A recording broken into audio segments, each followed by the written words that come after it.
Welcome to the Explainer. Let's just dive right into this. You know the feeling, right? You're following a basic tutorial, you type out the code, hit save, run the server, and boom, it works. But let's be totally honest with each other here. Most Node.js tutorials out there, they're really only teaching you how to make the code work on your local machine. And there is a massive, often unspoken difference between a weekend project and a production-ready system. So today, we're going to shatter that illusion that simply making it work is enough. We're unpacking the unwritten rules and those back-end secrets that actually make Node.js fast, scalable, and ready for the real world. So I want you to really think about this for a second. Why does your app run lightning fast when you're the only one clicking around, but the second you scale up to, say, 10,000 users, it just starts lagging and choking? It's a hugely frustrating reality for a lot of developers. And you might instantly think, oh, well, Node.js just isn't fast enough, or JavaScript can't handle this kind of load. But honestly, that's kind of amateur thinking. The truth is much more structural, and understanding exactly why this happens is your very first step to building like a pro. Which brings us to theme 1, the speed illusion. We've got a clear Node's name here, and look at what is actually slowing down your system. There is a very clear divide between the amateur and the professional mindset on this. When things slow down, beginners almost always point the finger at the Node.js runtime. But the pros? They know Node.js is almost never the actual bottleneck. The real culprit? It's nearly always I/O, input/output operations. We're talking about your database, your external APIs, or your file system. Think about it. If you have 10,000 users hitting a complex database query that has literally 0 indexes, your API is going to drag. That's not Node's fault. It's the external constraint. To fix this, you absolutely need database indexes, caching, and pagination. And this brings us to another major speed illusion, which is how we handle asynchronous code. The async await syntax looks super clean, right? But it's kind of a double-edged sword. If you aren't careful, you can accidentally turn your beautifully concurrent Node app into a slow sequential crawl. The most common pitfall is having every single database call or API request just wait in line for the previous one to finish, even if they have absolutely nothing to do with each other. The expert approach here is parallel execution. If tasks don't depend on one another, just run them at the exact same time. The crucial takeaway here is that massive 60 to 80% figure. By simply identifying tasks that don't depend on each other and executing them in parallel, you can slash your API response times by a massive 60 to 80%. That is wild, right? Just by changing how you ask your code to wait, you get this incredible performance gain from a totally minor shift in logic. But to truly understand speed in Node, you've got to meet your real boss, the event loop. Node.js operates on a single thread. Imagine a highly efficient restaurant with just one incredibly fast waiter. That waiter is the event loop. If you ask that waiter to go peel potatoes in the back room, meaning you give Node a heavy synchronous operation to compute, they can't serve any other tables. The entire restaurant literally stops. You must avoid synchronous operations at all costs. And if you have some really heavy lifting to do, you've got to offload it to worker threads so your event loop can keep serving requests. Moving right along, let's dive into theme 2, the silent killers. Now, these aren't your dramatic, flashy errors that crash your app instantly. No, these are hidden threats that slowly suffocate it. First up, we have memory leaks.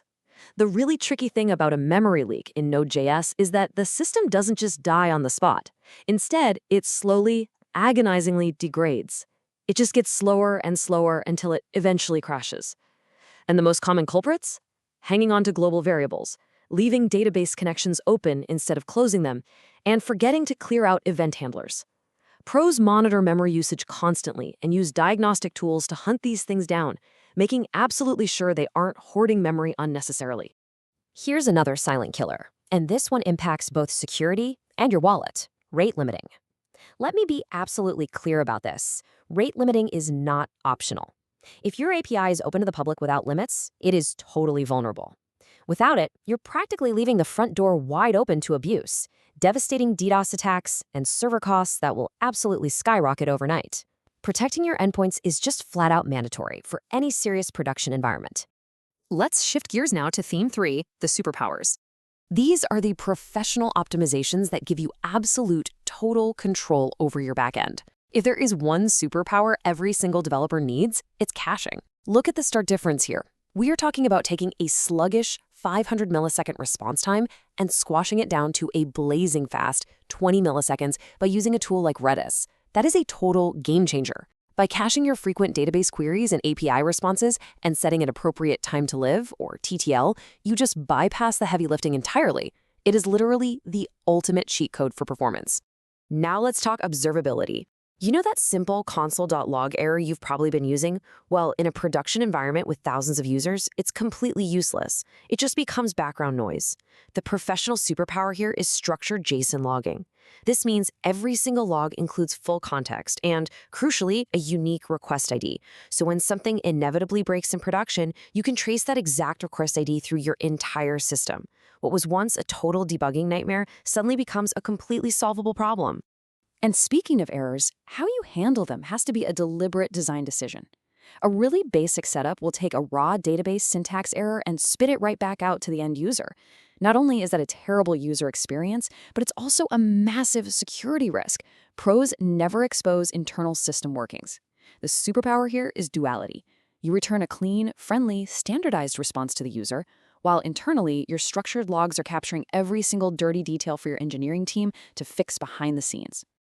Okay, we've covered a lot of ground so far, but I want to challenge a massive industry trend right now with a very simple question. Do you really need microservices? Right now, there's this huge obsession with breaking everything down into tiny microservices from day one. But is that actually the right move for your project? Let's talk about it. There is a harsh reality we all need to face, and it's this. Most projects fail because they switch to microservices way too early. I know, it's a tough pill to swallow for some, but it makes perfect sense when you think about it. When you jump into microservices prematurely, you end up with just too many services to manage. Deployment becomes incredibly complex, and debugging across all those different boundaries, it turns into absolute hell. So what's the alternative? The strong recommendation here is to start with a modular monolith. Just keep your code in one place, but keep it highly organized and separated by domain. You should really only endure the pain of splitting your system into microservices when you hit real, undeniable constraints. Things like needing to scale one specific feature entirely independently, having teams that are just too large to work in one codebase, or hitting a hard performance wall. Otherwise, start simple, modular, and unified. And, that modularity relies heavily on our final major point. Your architecture is actually more important than your code. You can write perfectly clean syntax, but if your structural blueprint is a mess, the whole system will fail. You need a layered architecture with strict separation of concerns. Step 1 is the controller. It only cares about taking the request and returning the response. Step 2 is the service layer. This is where your actual business logic lives. And step 3 is the repository layer. And this is the only part of your app that should ever actually touch the database. This structure right here is what keeps things from getting completely tangled up. Ultimately, this whole explainer really boils down to one fundamental truth about real backend engineering. It isn't about finding clever, shiny new hacks. Flawless, scalable production systems run on thousands of strict, foundational, and quite frankly, boring rules. It's about respecting the event loop, adding those database indexes, implementing rate limiting, and structuring your logs. Mastering these boring rules is exactly what creates a remarkably stable application. So I want to leave you with this to chew on as we wrap up today's explainer. Go take a close look at the code you wrote last week. Are you making unnecessary sequential calls? Are your logs just random text strings? Which of these silent killers is lurking in your codebase right now? It's time to take off the amateur hat, apply these secrets, and build systems that are truly ready for the real world. Thanks for learning with me today.